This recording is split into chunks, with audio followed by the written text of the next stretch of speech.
करने के लिए बेहद शुक्रिया। सीधा रुख करेंगे उत्तराखंड का, जहां पर टिहरी में योगी आदित्यनाथ खिताब कर रहे हैं। उत्तराखंड में है, प्रधानमंत्री मोदी जी के नेतृत्व में आज भारतीय जनता पार्टी की डबल इंजन की सरकार इस कार्यक्रम को आगे बढ़ा रही है।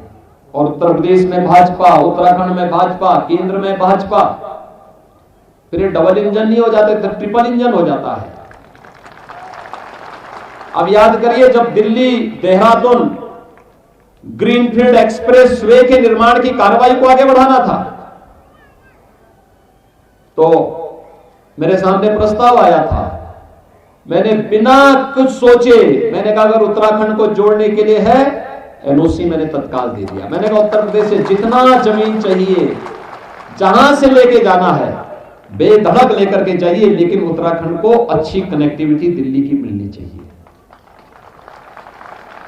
हमने कहीं उसमें ये नहीं बोला कि ये हो जाएगा, फलाना हो जाएगा। हमने कहा जहां जैसे कहो वहां उतनी जमीन मिल जाएगी, वहां से हम इसके लिए मार्ग के लिए, एक्सप्रेस वे की कनेक्टिविटी के लिए देंगे।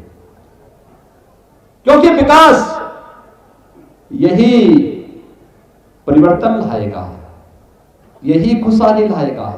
अपनी परंपरा और संस्कृति को क्षुण्ण बनाए रखने के साथ ही विकास से ही हम अपने युवाओं को एक नए भविष्य को अग्रसर कर सकते हैं, एक नया जीवन दे सकते हैं, उनके जीवन में बदलाव ला सकते हैं।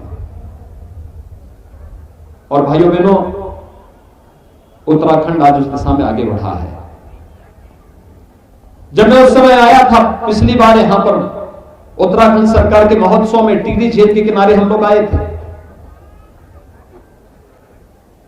उस समय जनरल लावत जी थे इस कार्यक्रम में, और तब मैंने देखा था वहां पे प्रतापनगर को जोड़ने के लिए उस समय जिस सेतु के निर्माण की कार्रवाई चल रही थी, मुझे प्रसन्नता है आज बन गया है, आज यातायात के लिए खुल गया है, आवागमन और आसान हो गया है।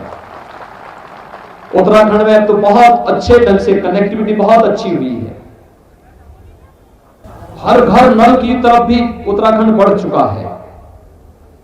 हर गांव अच्छी कनेक्टिविटी के साथ साथ अब तो एक नई डिजिटल क्रांति की तरफ बढ़ रहा है।